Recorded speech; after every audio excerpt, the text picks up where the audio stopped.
राज्य में सक्रिय रही मौसुमी किंतु यह आगकू अग्रसर हेउनी 18 दिन तले जेउठी थिला एबे भी सेठी ही रही मौसुमी अग्रसर रेखा भवानीपाटना पुरी उपरकू उठुनी तेबे आगकू बंगोपसागर लघुचाप सृष्टिर संभावना रही मौसुमी को अग्रसर कराइबाकू अनुकूल स्थिति सृष्टि करिबो बोली भारतीय पाणीपाग विभाग तथा आईएमडी महानिर्देशक मृत्युंजय महापात्र कहिसंती। तेबे से कहिसंती कि आसंता 2 रु 3 दिन रे राज्य तमाम अधिक वर्षा हेबो। दक्षिण ओडिसा रे मौसुमी वर्षा हेउछि आगकू उत्तर ओडिसा रे भल वर्षा हेबो।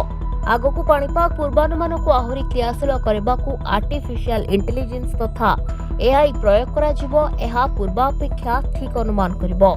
तेबे यह लोकों को त्वरित रियल टाइम पूर्वानुमान देव। एबे मौसुमी मोबाइल ऐप्स जरिया लोके पंचायत स्तर में पाणीपाग पूर्वानुमान पाउछंती। प्रति गाँ स्तर में त्वरित पाणीपाग पूर्वानुमान पहुंचाइबाकू आमे काम करूछु। आसंता 5 वर्ष रे मिशन मौसम अधिक क्रियाशील हेबो बोली से कहिसंती। तेबे आईएमडी रो पूर्वानुमान कहूछि आसंता 20 तारिख परे उत्तर और संलग्न केंद्रीय बंगोपसागर एक लघुचाप सृष्टि होई पारे। एहा प्रभाव रे मौसुमी अग्रसर हेबो। तेबे रविवार गजपति रायगड़ा कलाहांडी और कोरापुट रे प्रबल वर्षा होई पारे। उपकूल ओडिशा आभ्यंतरीण ओडिशा और दक्षिण ओडिशा रे विभिन्न स्थान रे वर्षार संभावना अछि।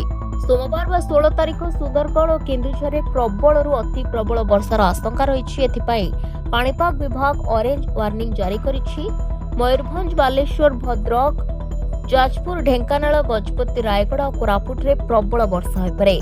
आभ्यंतरीण ओडिशा और दक्षिण ओडिशार विभिन्न स्थान रे मध्य वर्षार संभावना अछि। 17 तारिख रे सुंदरगढ़ केन्दुझर और कोरापुट रे प्रबल रु अति प्रबल वर्षा आशंका थिबारु ऑरेंज वार्निंग जारी होईछि। मयूरभंज बालेश्वर भद्रक मालकानगिरी और जगतसिंहपुर रे अधिक वर्षा होई पारे।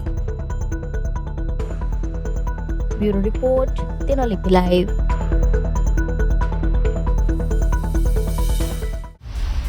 दिनलिपि लाइव को एबे ही लाइक शेयर सब्सक्राइब करंतु।